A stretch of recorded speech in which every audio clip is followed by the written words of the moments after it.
Hello students, good morning. मैं प्रवेश Sharma. Welcome back to my channel. We at first year language across the curriculum. पाठ्यक्रम में भाषा के अंतर्गत आज हम देखेंगे relationship between language and society and identity of language. भाषा एवं समाज के बीच संबंध तथा भाषा की पहचान या अस्तित्व. सबसे पहले हम देखते हैं भाषा एवं समाज के बीच क्या संबंध है.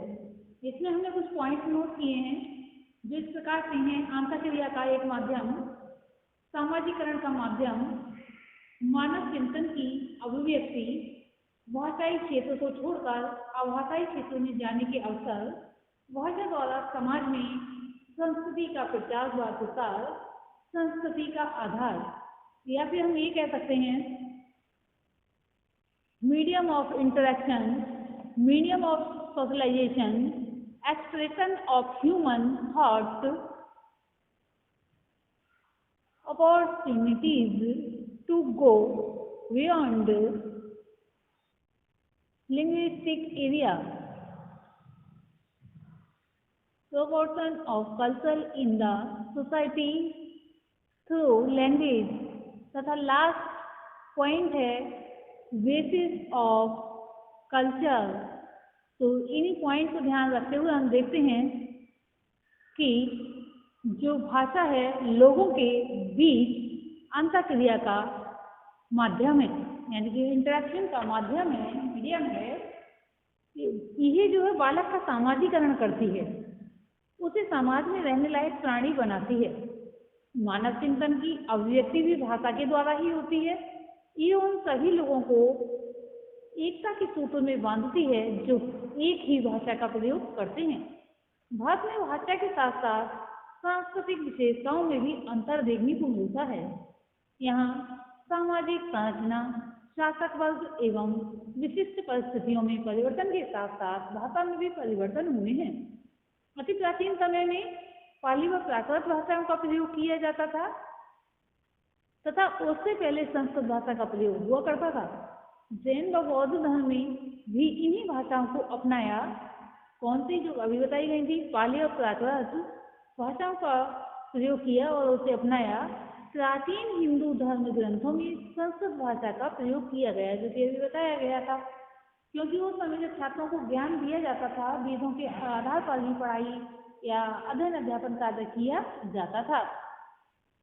प्राचीन व मध्यकाल में जब शासक बदले तो उनकी संस्कृति व राजनीतिक सत्ता के साथ साथ भाषा में परिवर्तन आया. जो मॉडर्न यानी कि जो मध्य काल में जो राजा आए, मुस्लिम शासक आए, ने उर्दू, अरबी और पर्शियन भाषाओं का प्रयोग किया.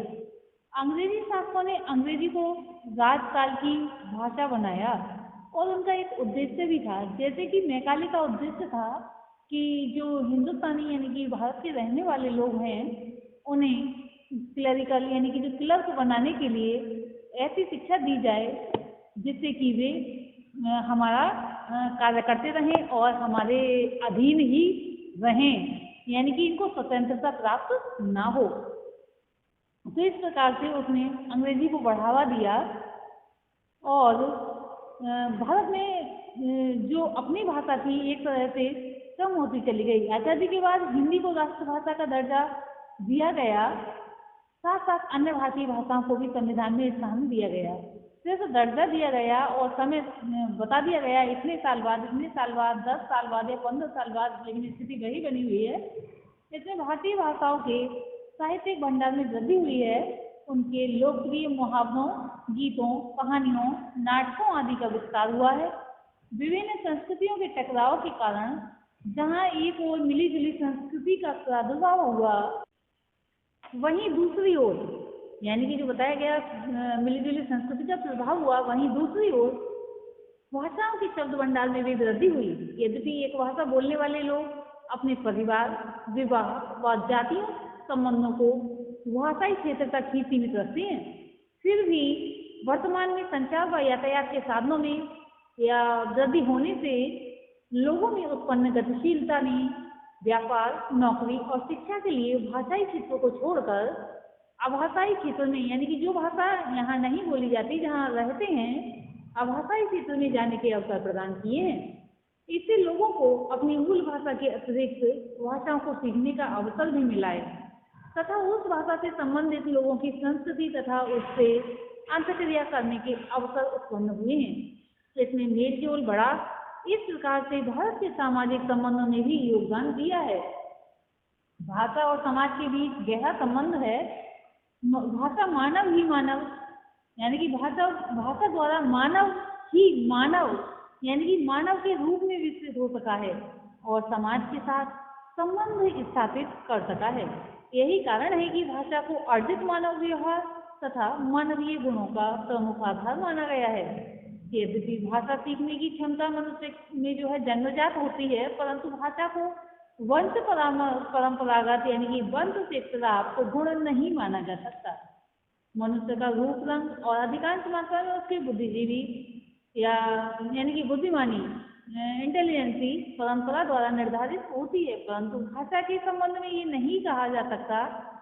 यद्यपि भाषा की जैविक संरचना पर आधारित है, जैसे वाक्य यंत्रों के द्वारा ही भाषा का उच्चारण होता है, परंतु भाषा का स्वरूप उसके द्वारा निर्धारित नहीं होता है। मनुष्य किसी भी भाषा को सीखने एवं उच्चारित करने की क्षमता रखता है, लेकिन अनुकरण के माध्यम से ही वह सीख पाता है। भाषा का प्रयोग मानव समाज के बीच इतने सहज और स्वाभाविक रूप से होता है कि सामाजिक प्रयोक्ता और श्रोता का ध्यान जो है भाषाई क्रिया पर केंद्रित न होकर उसके द्वारा अभिव्यक्त तथा केंद्रित होता है, परंतु भाषा शिक्षण के संदर्भ में भाषा के स्वरूप से परिचित होना आवश्यक हो जाता है। भाषा और समाज के बीच इतना गहरा संबंध है कि भाषा एक सामाजिक क्रिया है, क्योंकि सभी सामाजिक कार्यों तथा गतिविधियों में भाषा का ही उपयोग किया जाता है। मानवीय संबंधों का आधार भाषा ही होती है। अपनी क्षेत्रीय भाषा व्यक्तियों से अपनापन का अनुभव करते हैं। सामाजिक रचना तथा समाज में विचार विनिमय की आवश्यकता ने भाषा को जन्म दिया है। यही कारण है कि विभिन्न स्थानों, क्षेत्रों एवं युगों में उत्पन्न भाषाओं में भिन्नता एवं विविधता पाई जाती है। भाषा का आधार सामाजिक अधिक है। सांस्कृतिक आधार के रूप में कह सकते हैं कि भाषा का परिष्कृत संस्कृति पर आधारित होती है। भाषा जो है परिष्कृत संस्कृति पर आधारित होती है। संस्कृति एवं भाषा से समान प्रेम होता है, इससे व्यक्ति की पहचान होती है। सांस्कृतिक विकास और अवनति उसकी भाषा और साहित्य के विकास पर या फिर विकास एवं अवनति के साथ होती है। भाषा वास्तव में सांस्कृतिक तत्व है। सामाजिक कार्यों एवं गतिविधियों से ही संस्कृति का निर्माण होता है। समाज का सदस्य क्या कहता है और क्या करता है, इसमें कर्ता पक्ष संस्कृति का परिचायक होता है। भाषा संपूर्ण संस्कृति के आचरण का आधार है। भाषा ही समुदाय के निर्माण का मूल आधार है। मानवीय ज्ञान समुदायों व संस्कृतियों की पहचान के अध्ययन से ही होता है। भाषा से संस्कृति की अभिव्यक्ति होती है, जो कि समाज में रहकर ही होती है, क्योंकि संस्कृति समाज का ही एक अंग है, यानी कि समाज में ही संस्कृति प्रचलित है, जो कि एक वंश से दूसरा वंश यानी कि आने वाली पीढ़ी एक पीढ़ी से दूसरी पीढ़ी को हस्तांतरित होती चली जाती है। इसमें भाषा का बहुत ही महत्वपूर्ण स्थान है। नेक्स्ट पॉइंट में हम देखेंगे भाषा की पहचान यानी कि आइडेंटिटी ऑफ लैंग्वेज। इसमें पहला पॉइंट है सामाजिक संरचना का आधार, social structure base. Second point है मानव संस्कृति का केंद्रीय तंतु, central point of human cultural. ज्ञान विज्ञान और शिक्षा का मूल आधार, basic foundation of knowledge, science and education. Next point है भाषा चिंतन तथा विचार का प्रमुख साधन, major means of language, thinking and thinking. तो इन्हीं बिंदुओं के आधार पर हम देखेंगे भाषा की पहचान अथवा भाषा का अस्तित्व। मानव अस्तित्व भाषा के साथ अभिन्न रूप में संबद्ध है। मानव के रूप में विधि पूर्वक समाज का गठन राष्ट्र तथा विश्व की संकल्पना भाषा के माध्यम से ही संभव हो सकी है। भाषा के जो व्यक्तित्व हैं, भाषा के व्यक्तित्व तथा उसकी सामाजिकता के विकास का मुख्य आधार है। भाषा के द्वारा ही मानव सुसंगठित हो सका है। इस दृष्टि से भाषा सामाजिक संरचना का आधार कही जाती है। भाषा मानव संस्कृति का केंद्रीय तंतु है। समस्त सांस्कृतिक क्रियाओं का यह आधार है। मानव सभ्यता और संस्कृति का जो विकसित रूप आज हमारे सामने विद्यमान है, वह भाषा की ही देन है। भाषा पर व्यक्ति का अधिकार होता है, परंतु ये ऐसा संबंध सूत्र है जिससे समाज और उसकी संस्कृति का रूप गठित होता है या बनता है। अतः भाषा सामाजिकरण का प्रमुख साधन हो जाती है। प्रत्येक राष्ट्र, जाति, समुदाय तथा मानव संस्कृति के उत्थान एवं उत्कर्ष का सबल एवं प्रमुख आधार भाषा ही है। भाषा को समस्त ज्ञान विज्ञान और शिक्षा का मूल आधार माना जाता है। ज्ञान विज्ञान के विभिन्न क्षेत्रों का अस्तित्व भाषा के द्वारा ही संभव है। भाषा चिंतन तथा विचार का प्रमुख साधन तथा विचारों की प्रभावी अभिव्यक्ति भाषा के द्वारा ही संभव होती है। क्योंकि जो कुछ हम सोचते हैं, जो जिस चीज के बारे में बात करते हैं, सोचकर किसी को बताते हैं या लिपिबद्ध करते हैं, जैसे मान लीजिए एक कवि है और अपनी रचना उसको लिखनी है, तो सोचेगा तो उसी लैंग्वेज में सोचेगा जो बोलता है, जिसको अच्छी तरह से जानता है। अगर अदर लैंग्वेज में अगर सोचेगा तो उसका जो लिटरेचर होगा वह अच्छा नहीं होगा। अतः ये इसीलिए कहा गया है कि भाषा चिंतन तथा विचार का प्रमुख साधन तथा विचारों की प्रभावी अभिव्यक्ति भाषा के द्वारा ही संभव हो पाती है। भाषा विज्ञान तथा शिक्षा का अस्तित्व तथा प्रगति भाषा पर निर्भर है। स्पष्ट हो जाता है कि मानव तथा समाज के सर्वांगीण विकास में भाषा की महत्ता ही व्याप्त है। इस आधुनिक वैज्ञानिक युग में भाषा प्रयोग के विविध उपकरण उपलब्ध हैं, परंतु इससे भाषा के महत्व और उसके स्वरूप में कोई परिवर्तन नहीं होता है। भाषा के महत्व की स्वीकृति आधुनिक युग की उपलब्धि है। मानव संस्कृति के विकास काल से ही भाषा का महत्व स्वीकार किया गया है। जैसे कि कहा भी गया है कि चक्रविभो न पुनंत हो धीरा मनुषा वाचन कृता अथवा सखाए संख्यानी जानते हुए भद्रश्याम लक्ष्मी निहितादिनी वाची।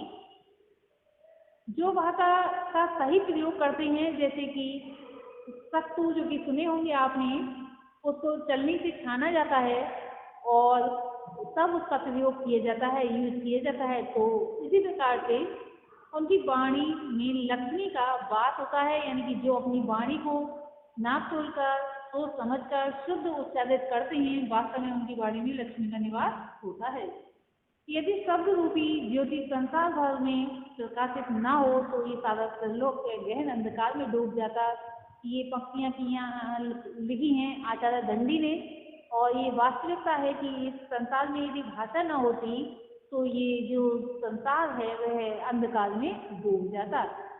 पाश्चात्य भाषाविद रॉबर्ट लेडू ने लिखा है कि भाषा का गहन संबंध मानव अनुभूतियों तथा क्रियाओं से ही है।